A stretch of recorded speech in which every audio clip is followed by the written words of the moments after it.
Well, good morning, everyone, and thank you. Thank you for joining this webinar this morning. I'm Heather Jennings, president of iDEAL Hire, which we are an education and healthcare organization that provides hiring services for schools to provide experienced clinicians, therapists, behavior support, special education teachers, and student support staff. We do believe that brighter and safer futures start with having the right support, and with that, educators can also focus on doing what they do best, teaching. And we have an incredible panel this morning where we will be speaking about the millions, or well, technically it's billions of available funding to create safer school environments, ensure the well-being of our children. And the two main ways funding can be utilized when it comes to safer schools is through the hardening efforts, if you will, right, such as increased school security and also the behavioral health and mental health support. So we are going to be focused today more so on the funding for behavioral health and mental health support aspects for funding opportunities. And we will hear directly from educators and how these support staff members have improved behavior outcomes and really help students to succeed. So we also have Virginia Rojas helping me to moderate today, and she'll be keeping a close eye on the Q&A to be able to get your questions. We may hold off on answering until the end, but certainly if you have a question, don't wait until the end. You can certainly put that through the Q&A, and we will review it. So I'm going to do some introductions on our panel. We have first we have David Adams, who's with us. He is a senior policy advisor at the Bureau of Justice Assistance with the U.S. Department of Justice. He has served over 20 years. And in his role, he provides strategic guidance on key federal initiatives related to crime prevention and firearm safety and school and campus security. David has worked closely with the Stop Violence Grant really every year, actually, since 2019. So he brings, again, there's lots of different grant opportunities and funding opportunities. He has a level of expertise that is very deep in that Stop Violence grant, and we're fortunate to have him here with us today to review best practices and the latest insights pertaining to that specific grant. David, if you'd like to say hello. Thanks, Heather. Thanks again for being here. We also have Clarence Williams. Clarence is a senior government relations consultant with Becker and Polyakov out of Washington, D.C.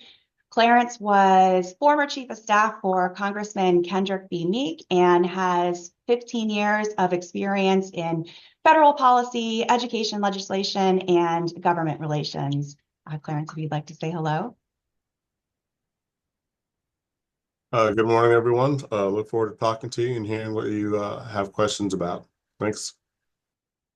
Perfect. Thanks for being here, Clarence. We also have Tracy Diefenbach, who is the Assistant Director at iDEAL Grant Services. She's a certified grant professional.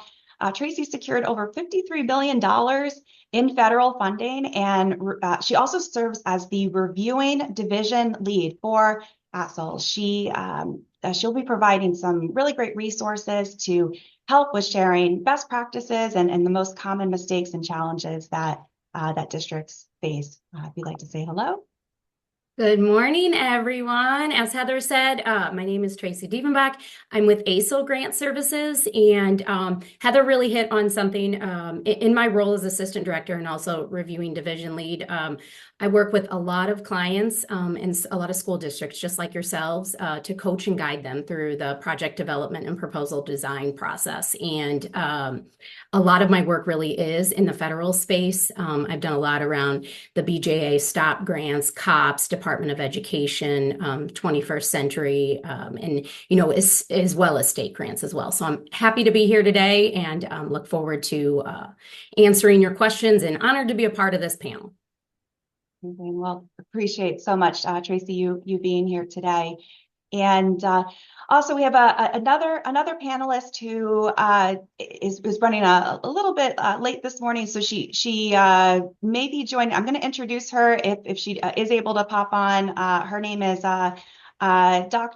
Quinshana Smith. She's a special education coordinator who has 22 years of experience in roles everything from paraprofessional to special education coordinator. And she holds her master's and doctorate degree. And we also have Renee Miller with us, who is she is our she leads the school division within iDEAL Hire and is actually a board certified behavioral analyst herself. So she's going to play a really big role in discussing how behavior support personnel impact student well-being, along with the critical roles that staffing plays in ensuring schools have the right professionals in place to support students effectively. So I think we'll get started actually with you, Renee. And you have implemented a lot of behavioral support programs at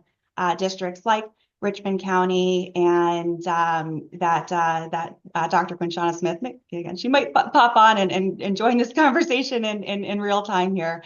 But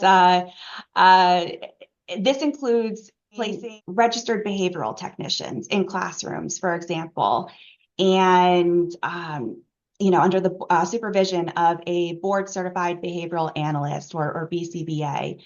And as highly trained paraprofessionals, RBTs, they play a crucial role in supporting students with behavioral needs. So what sort of improvements have you observed since RBTs started working with students in the school districts? Absolutely. So 15 years as a board certified behavior analyst working in the school system. And since we have been able to add these highly trained paraprofessionals in the classrooms, we've seen huge improvements. So especially within the realm of early intervention is a huge one. RBTs are highly trained in identifying red flags. So they are catching things early, such as behavior disorders, as well as developmental disabilities, and which leads to earlier intervention, preventing issues from escalating. Students are actually more engaged, so the disruptions are less. And then obviously, when that occurs, the results are twofold. So the teachers feel supported, and the retention and burnout improves. Perfect. And what would you say are the advantages of having RBTs on staff then? And like, has their presence contributed to supporting teachers and ultimately fostering maybe a more positive, safer, a school environment? As we know, we're going to be talking about the Stop School Violence Grant shortly with David, and how important it is to have really great school climate, safe schools. So what's sort of thinking about that school climate, Renee, improvements of, like student attendance and staff retention, reduction of staff burnout, things of that nature. What comes to mind? Yeah, absolutely. So having those RBTs under the direct supervision of a BCBA is a complete game changer. They are able to provide that real-time support, easing that burden on the teachers, like I said, reducing the burnout, increasing student attendance, keeping kids in school. That's obviously the game, or the end game. And obviously leading to staff retention, improved student attendance, like I said, and then just overall a more positive, better climate for educational landscape. Love that. And a common thing I think we're hearing a lot from districts is if additional funding was for programs like this, I mean, what sort of impact would you expect then to that have on things like student support, staff collaboration, and that overall school environment? We actually hear this all the time, if only we could get the funding, if only we could implement a program like this. More funding means more access to better behavior support, better training for staff, and just stronger collaboration overall. It would create a more, I think, inclusive and structured environment for educators. and where students obviously can succeed, teachers feel supported, and classrooms can run more smoothly. Absolutely. Okay. Well, fantastic. David, let's move on. Let's move on to you. And again, a well-known grant that has had a major impact for a lot of schools is the Stop School Violence program, which I believe is typically 80 to 83 million or so program that first launched in 2018. David, do you have any insights on when that 2025 release date might be expected, and how schools can prepare now to improve their chances of success? Thanks, Heather. So right now we do not have a release date. As with most of our programs here at BJA, everything is under review with the change of administration. But while folks are waiting for that solicitation to post, there is one important thing they can do. If they have not previously applied for a federal grant, they'll need to register with the System for Award Management, or SAM.gov. Every federal grant requires the applicant to have a unique entity identification, and so that registration process can begin now. Typically, what the solicitation tells folks to start that process at least 30 days before the end of the application period. But if you start now and you get that number by the time it posts, then you're ahead of the game and can focus your work on crafting your project narrative and your budget and all of that. And you'll be sending out information on how to do that. Once you get that entity number, you have to renew it every year. So every 12 months, you have to renew it. So if you're a first-time applicant, you'll want to go ahead and register for that number. And then if you have had previous grants, you just want to make sure you've got your renewal done in time so that when our grant or any other grant posts, you're able to just get the ground running and apply. Perfect. And I know David has been so kind to share a lot of these resources that everyone who is attending today's webinar is going to get an email with this recording and the resources to be able to have that available. I'd love to also, David, ask you, we heard from Renee about the impact that behavior support professionals are impacting the school climate, and that being one of the key objectives, right, of the Stop School Violence grant. And curious to ask you, what sort of criteria would you say strengthens applications for behavioral health and mental health professionals? So I would say that the best thing you can do is describe in your narrative what it is they're proposing. In this case, if it's a behavioral health strategy, how that fits into your overall school safety plan. We've asked folks to think about school safety holistically. And so if you can make the case for what the gaps are that you're trying to fill, and if this is one of the gaps, then talk about how this is going to improve your overall school safety. I also would recommend that you not try to over-certify or over-credential the person you're trying to have us assist you in paying to hire. We'll get smaller agencies sometimes, and they think that it improves their application if they're going to hire someone with a higher level of certification. I apologize, I'm not familiar with all of those because I don't work in that field. But I can tell you that we've had applicants that receive an award and they come back to us with a grant adjustment notice during the grant period because they find out they don't have someone with those specific qualifications in their area. So they have to come back to us and request to hire someone who may not have as high a level of expertise, but still has the qualifications to do what it is they're seeking to implement. Wonderful. Yes, I think that's really, really great advice, and appreciate that insight very, very much, David. Working for I suppose a staffing company that provides those direct services to, we run into that a lot where, you know, they're very difficult to find and to source. Sometimes. And Dr. Quishana Smith, so glad that you were able to pop on. I did an introduction to everybody who is who's joined here today, that you work for Richmond, you have your doctorate in special education. We will likely circle back around to you too about anything clinical. Also can't hear you, just so you know, if there's a potentially a setting to play with there in Zoom.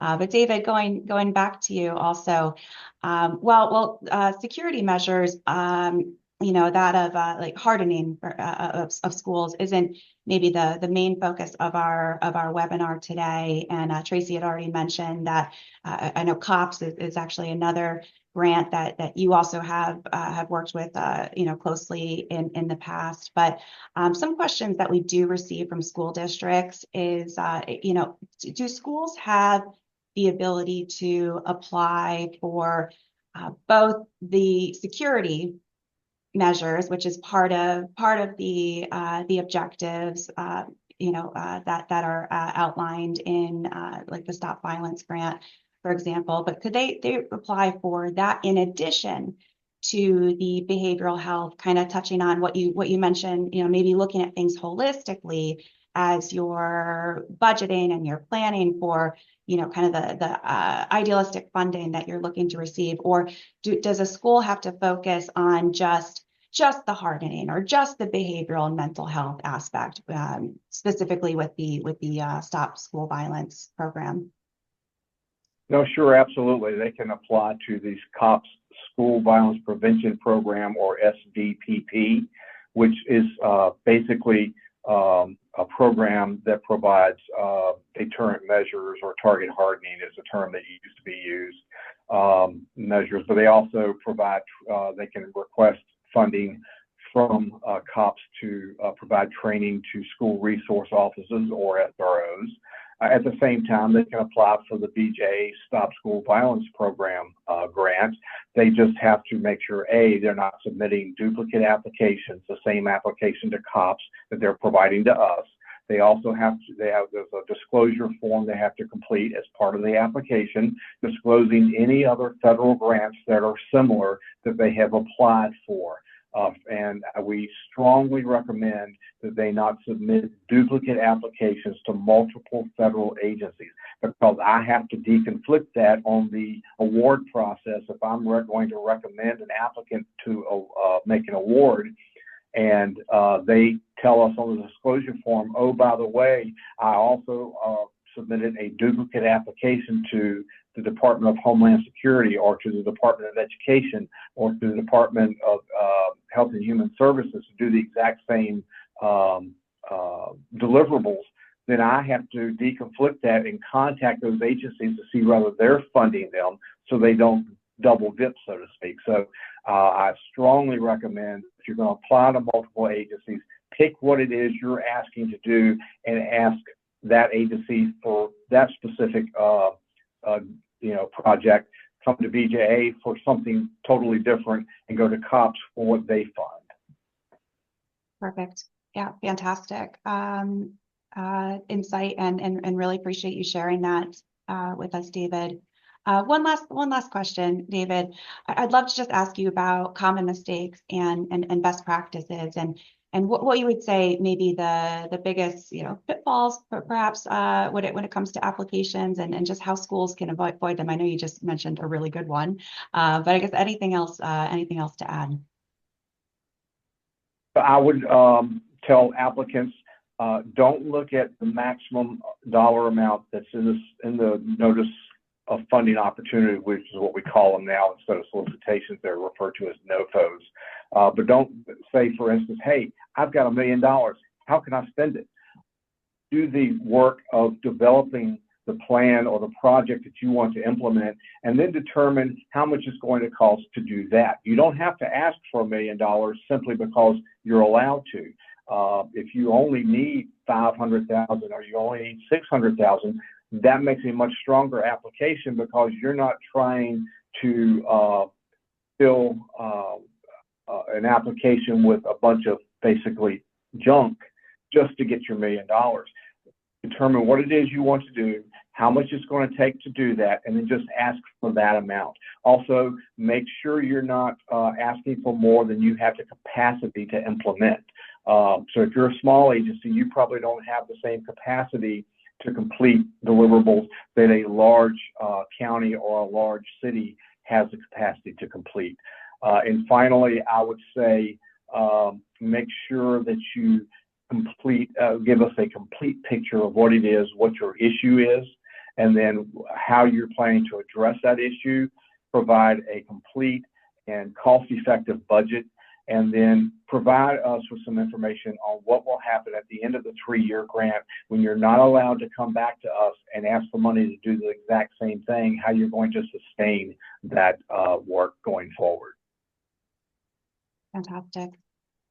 Well, perfect. Thank you. Thank you again, David. Clarence, I'm going to segue over to you. And we just heard some really great insight from David specific to the Stop School Violence Grant, COPS, and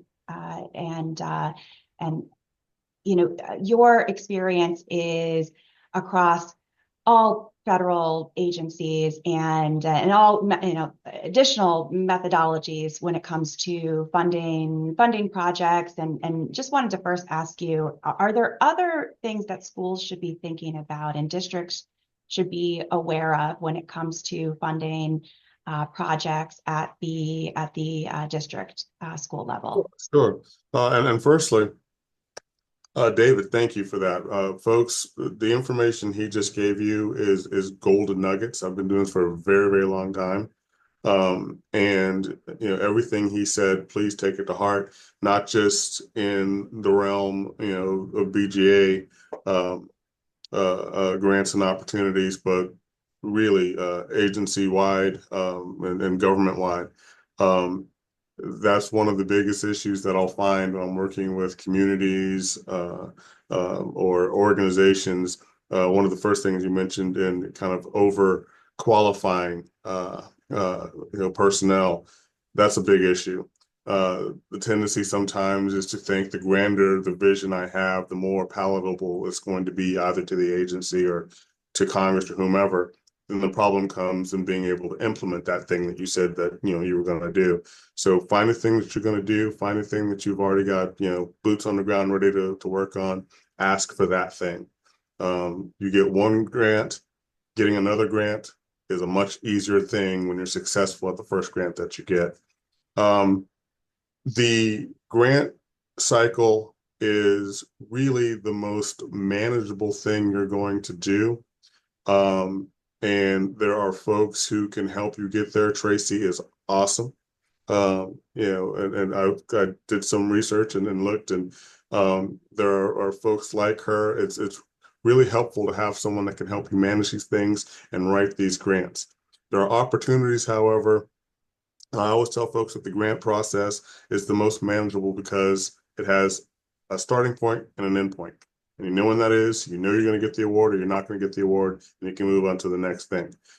What I tend to spend most of my time on as an advocate is working on the appropriations process. You've heard the term earmark.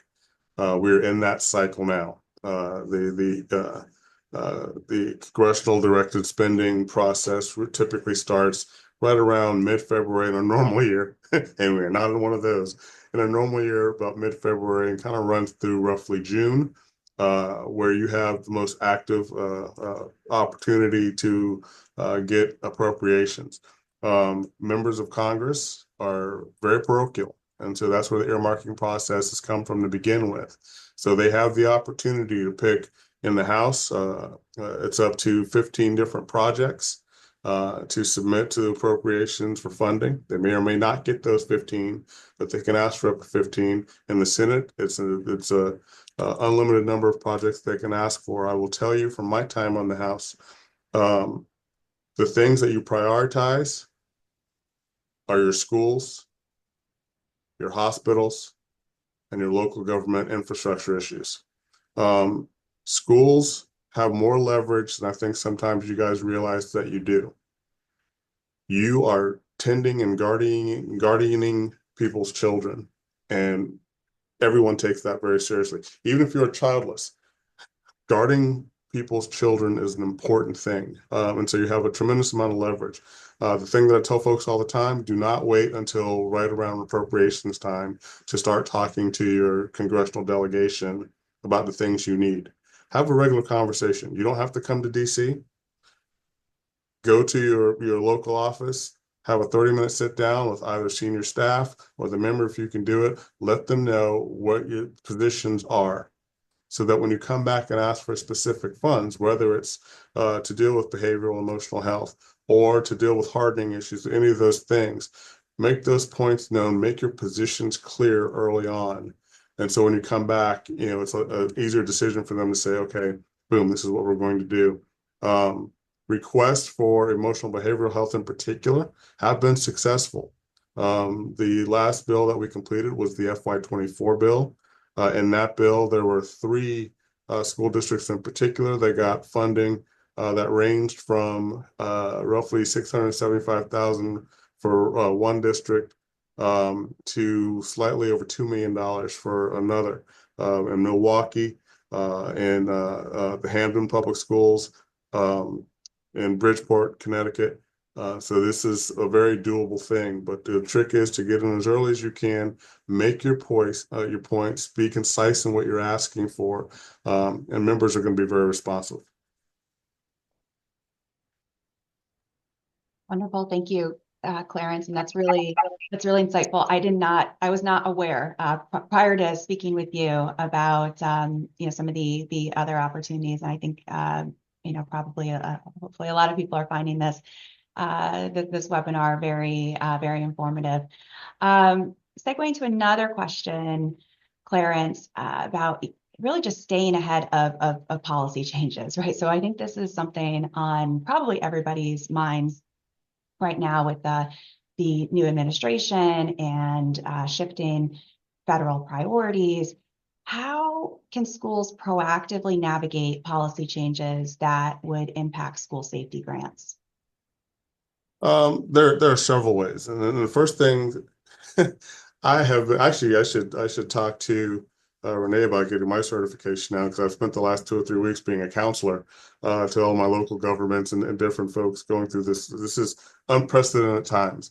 The first thing I will tell everybody on is don't panic and don't believe the hype. A lot of the things that are coming out now, for lack of a better word, are propaganda. This is where the administration would like to be, but do understand that they have limited authority to do these things on their own.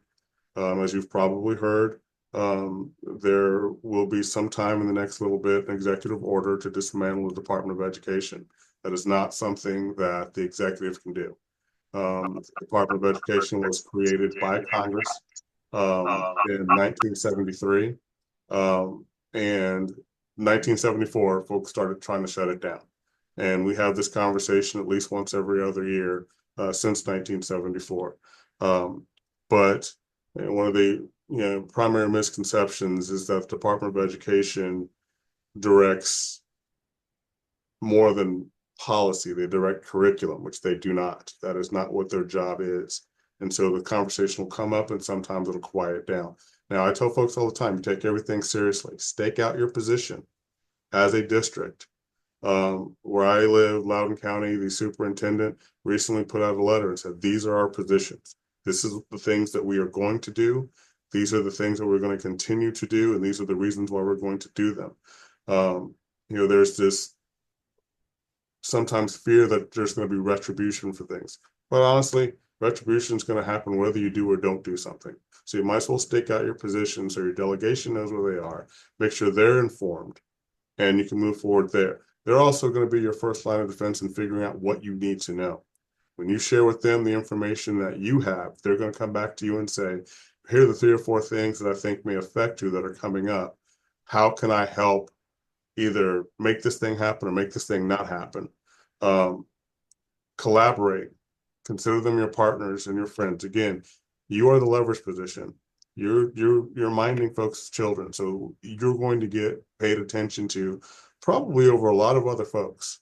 Again, I can tell you that from experience. If our schools came in to the office of Congressman Kendrick Meek, they got meetings with the boss, and we sat and we talked through things, and we tried to figure out how to do these things. So please keep regular contact. Don't think that your letters are going into a trash bin. They are not. Don't think that your phone calls are going to go unanswered. They are not. If you make that meeting, expect to speak to someone who, if it's not the member themselves, will talk to the member soon after you leave. But that's going to be your first line of defense in making sure you're staying ahead of the policies. Hopefully your district has someone like me, whose job it is to kind of stay at least a month ahead of all these things that are going on and give you some strategic advice about how to be involved. Certainly if they don't. But usually you will have someone that's there to protect your interests. But like I said, build that relationship and partnership with your congressional delegation.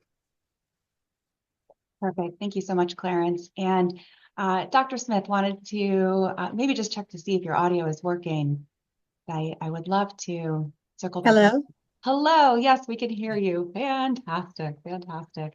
Again, Dr. Smith, thank you so much for for being here this morning. And Renee was able to provide some insight, but I think it would be really great to hear from you directly too, as we're really talking about the positive effects of having the right behavior health staff and mental health staff. And you've implemented a behavior support program that is really gaining significant attention, and it's placing the registered behavior technicians, RBTs, in classrooms under the supervision of board certified behavioral analysts.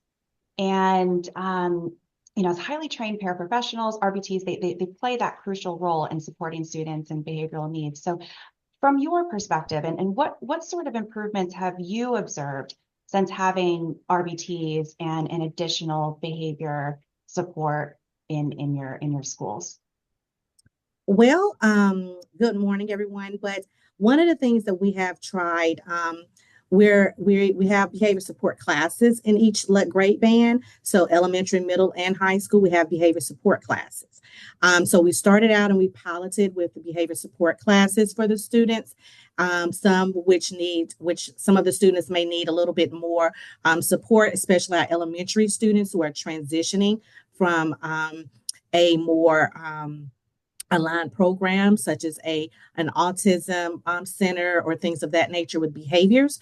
And so they're during the transition process, they're coming to the educational component, and we basically try to marry the two, like having the outside RBTs coming in and working with the students and helping with transition. So the big thing is the transition, which decreases a lot of behaviors because, again, they're with that RBT. The RBT is there walking them through the process as far as educational piece, from going from clinical to educational. And so the RBTs are very good. Their knowledge base that they have in our schools help support the staff.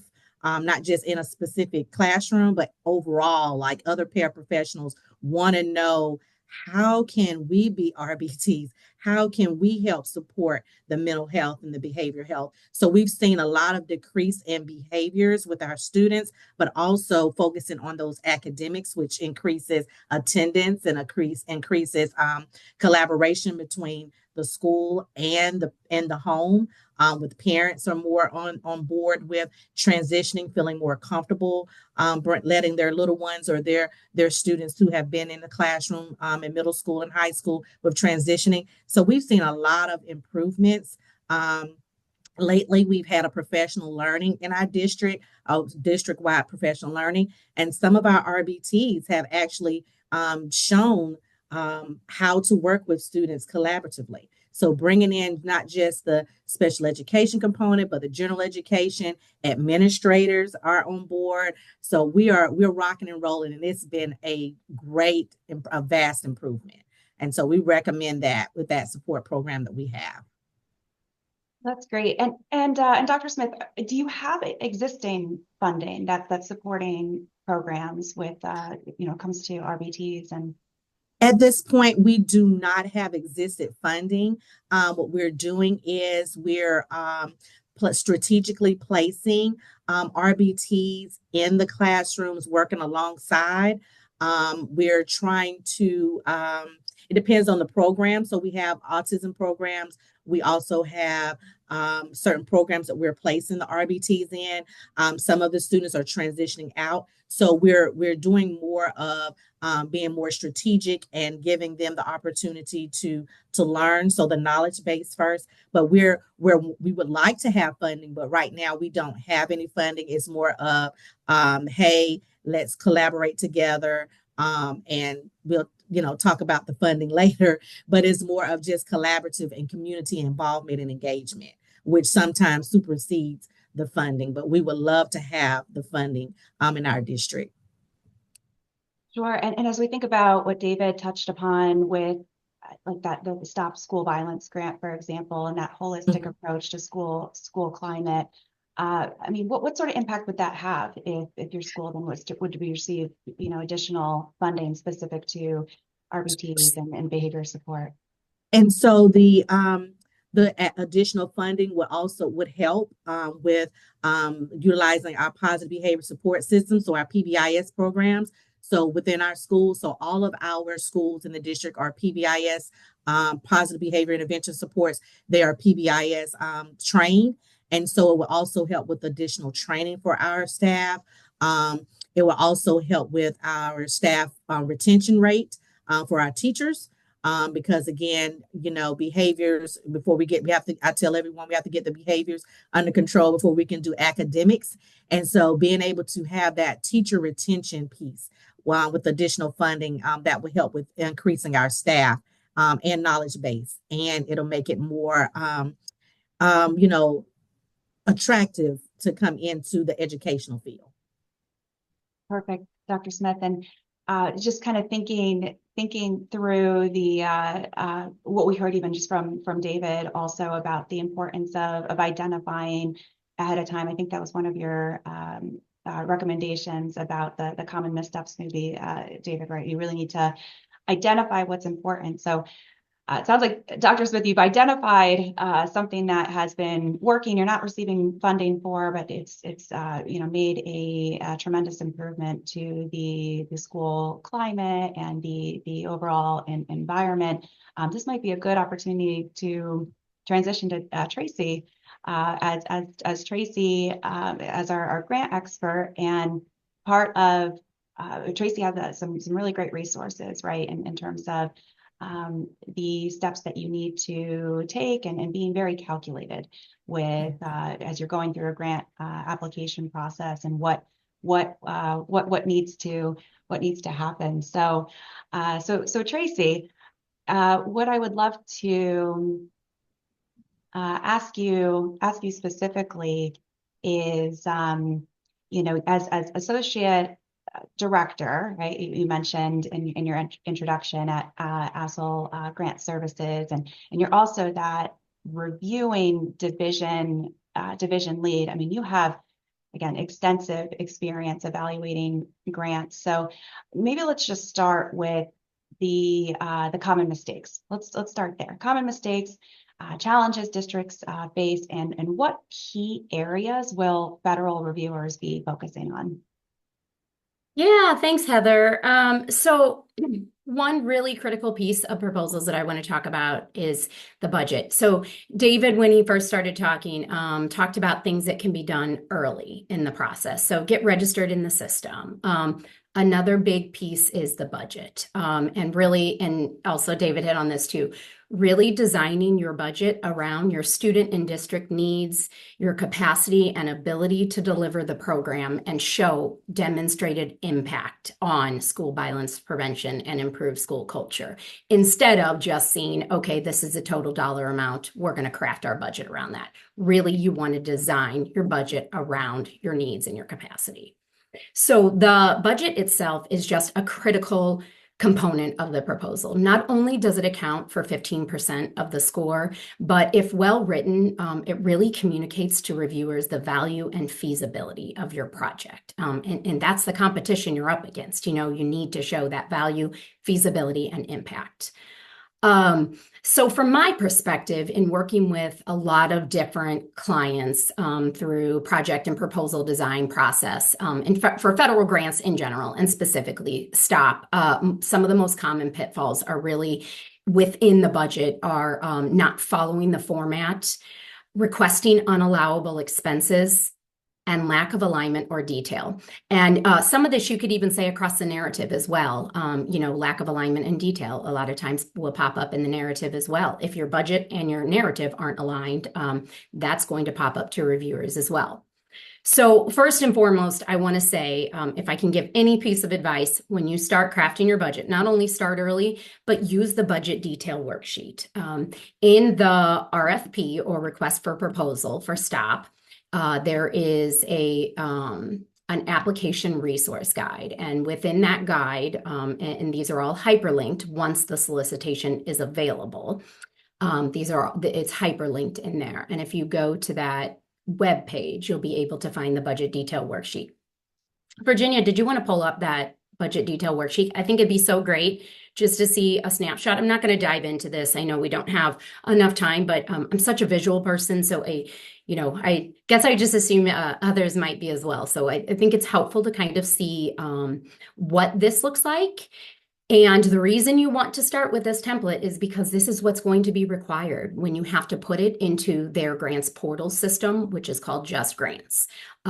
Sometimes I'll see clients create their own version of a budget using some type of Excel template. And while that's great, then they have to go transfer it into the grants portal. And the information just doesn't translate because they don't have the level of detail or broken down in the way that's needed. So as you can see here, there's tabs at the bottom for each of the years.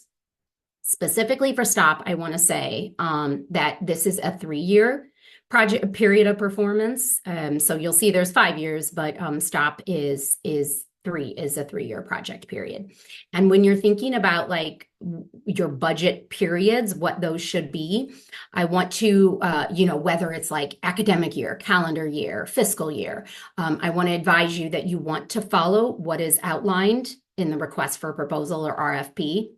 And that will give you the starting date and the budget period. So for each of the project periods. So if the RFP is stating that the start date is October 1st and the budget period is 12 months, then you're going to create your budget around that October 1st to the September 30th deadline. So it's important to know that because everyone talks in years differently. And then also, it's really important to know what can be funded and can't be funded.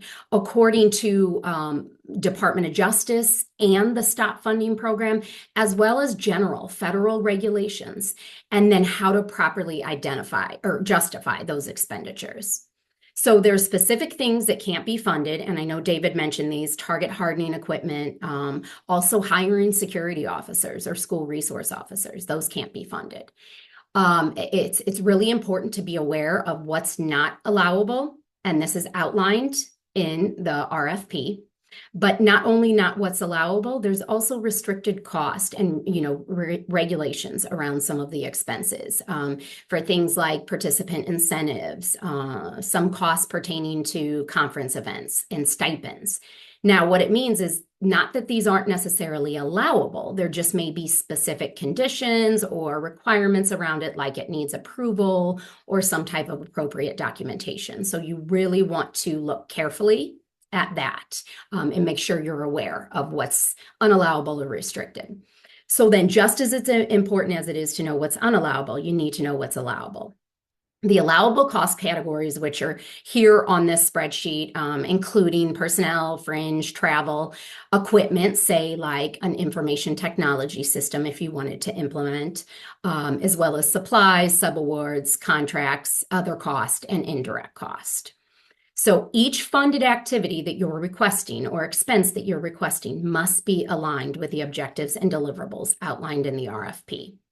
And those include training, and so much of that has been hit on with each of the panelists here, but training for school personnel and law enforcement who are working with school populations, student and school education on violence prevention, social emotional learning programs, and and this big mental health support staff and services piece, and training and certifications around that, getting in school psychologists and counselors and that sort of thing.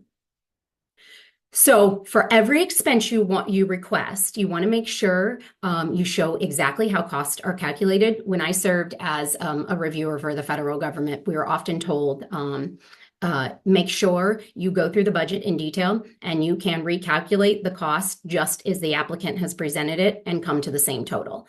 So that gives you an indication of the level of detail that they're looking for, the level of detail how they're looking for it to be broken down.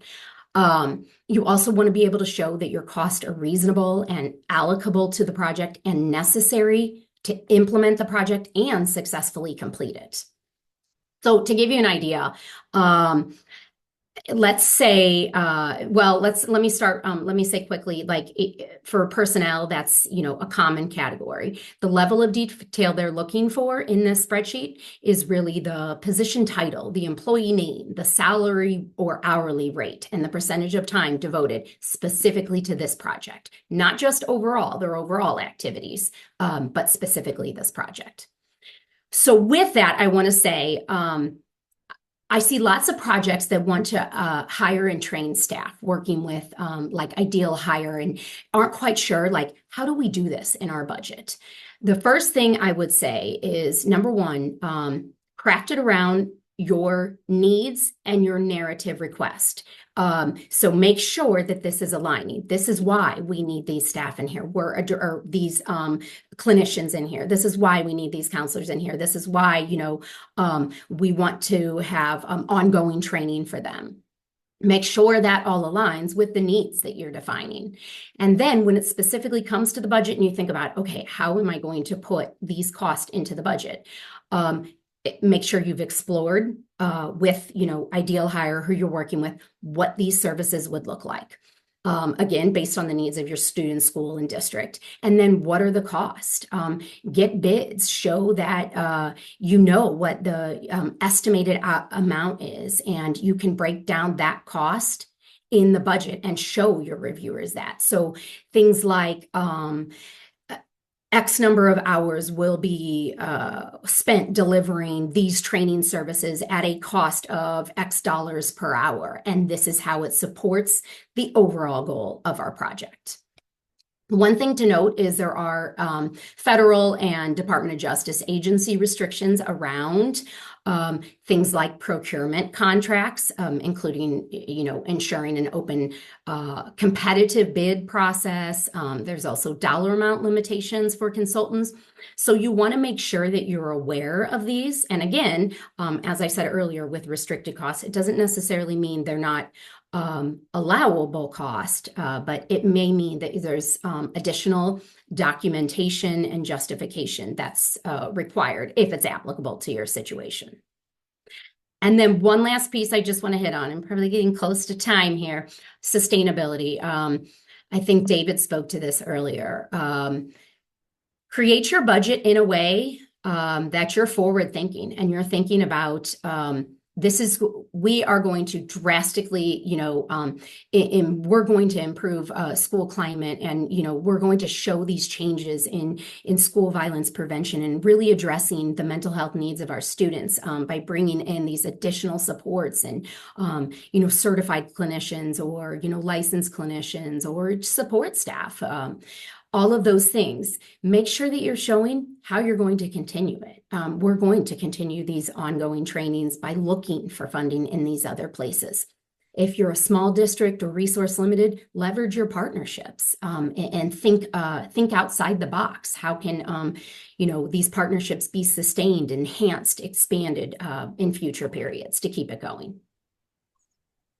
Thank you so much, Tracy. And I think we already have a question in the chat that may have sparked some interest while you were talking. So I might try turn it over to Virginia to help moderate, and we're at that time. Actually, we've got about 10 minutes left to move over to our Q&A of today's webinar. So, Virginia. Okay.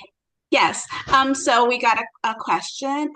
Looking at the budget detail worksheet, I see the first line item request salary information, which can also be listed as an hourly rate. I like the idea of iDEAL providing staff since hiring is a challenge, but how would I determine the high rates? For example, I'd expect a school psychologist rate to differ from a RBT. Or also, does iDEAL charge any additional fees beyond this hourly rate? I think Renee would be good to answer this question. Sure thing, absolutely. So great question. First of all, iDEAL staffs a wide variety of behavioral and mental health professionals, including the RBTs we spoke about earlier, social workers, psychologists, and more. So when partnering with us for these professionals are W-2 employees of iDEAL, and we take care of all of their benefits, and we simply invoice back to the exact hourly rates determined in advance. And there are no additional fees or hidden costs. So before submitting those grant applications, typically we work closely with districts to identify what their needs are, the clinicians or the special education teachers or psychologists at what rates. And then just obviously factoring in geography, cost of living, and experience levels is a huge benefit as well. And then we've helped schools navigate this process before and can provide insights to ensure that staffing aligns with both their needs and budgets.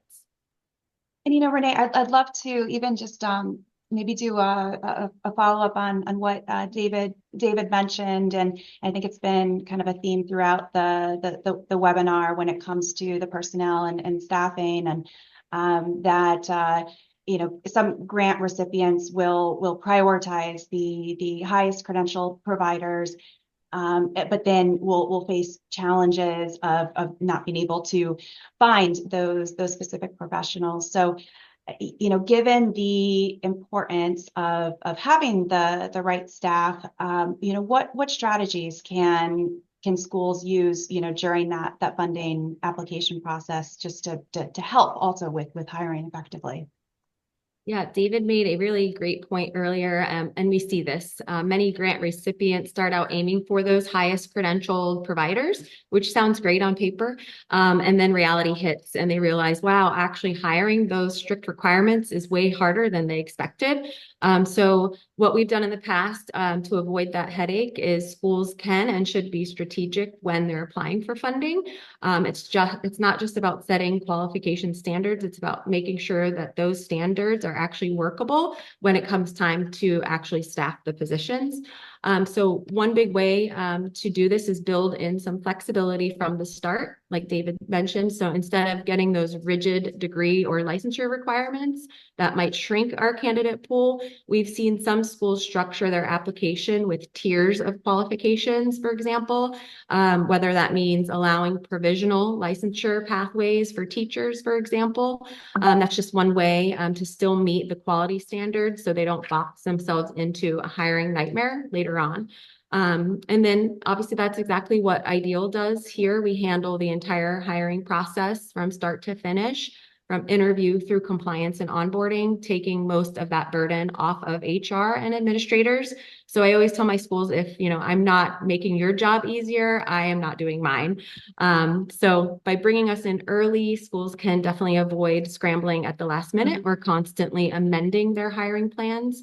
Instead, they set themselves up for success early on to make sure that they have the right people in the right place. And then I believe Tracy already kind of mentioned some things on the budgeting worksheet if you're considering partnering with an organization like ours for behavioral health staffing. So. Okay, perfect. Well, thank you, Renee. I'd love to see also there is that Q&A, but there is also the opportunity, I believe, to speak if anyone else has any other questions. Virginia, what are we seeing? Oh, you're on mute, Virginia. Sorry. There's a lot of staffing agencies out there, especially those in school staffing and behavior support programs. What sets iDEAL Hire apart, and how do they ensure to get the right professionals to support your students? I think, Renee?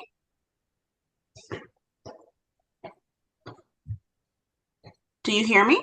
Sorry, I was stuck on mute as well. I think echoing just what I was saying about we take care of all of the onboarding, all of the compliance, making sure that we have the right staff in the right place at the right time, and we're available, in a pinch. And I think, like I said, making their jobs as easy as pie is the goal of ours.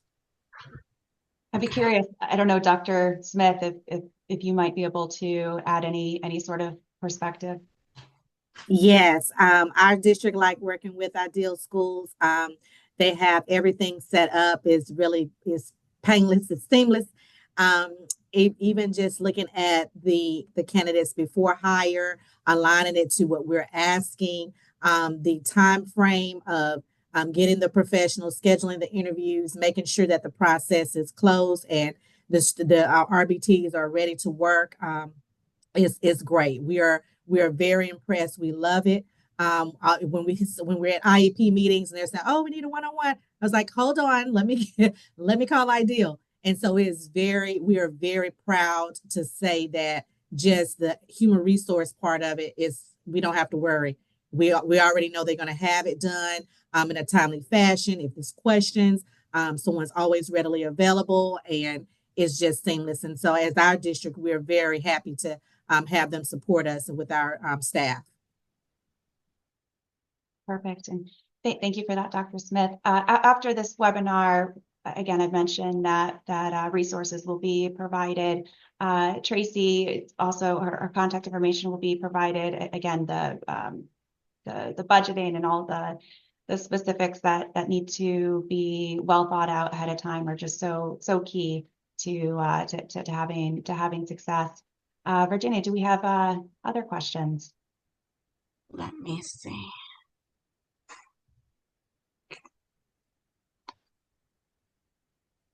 I see. Oh, and okay. So we have another one. Which grant, SSV or SVPP, is best for districts looking to harden security structures, glass infrastructures, building design, communication system, etc.? So I can take that one. Okay. So if it's target hardening, such as fencing, gates, ballistic glass, security cameras, metal detectors, those would go to the COPS grant SVPP. Some of the technology that Virginia mentioned in that question could also go to them, but BJA has funded some technology. We just specifically do not fund security cameras and the metal detectors, the ballistic glass, and that type of thing. Feel free to reach out to BJA once the solicitation post if you have specific questions about whether what you're looking to do is allowable under our program or whether it's more appropriate for COPS.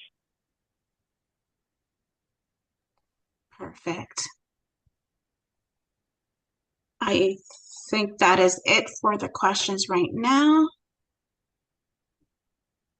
Well, we're actually right at time, so that works out nicely. Thank you again to all of our panelists for joining today. Just so much, incredible information, honestly shared, and like I mentioned, we'll do a follow-up with the resources and access to this recording, and may look to host something additionally, perhaps in April. Let us know your feedback, and we certainly will be in touch. So have a great rest of your day, everybody. Thanks again for joining, and take care. Thank you. Bye-bye.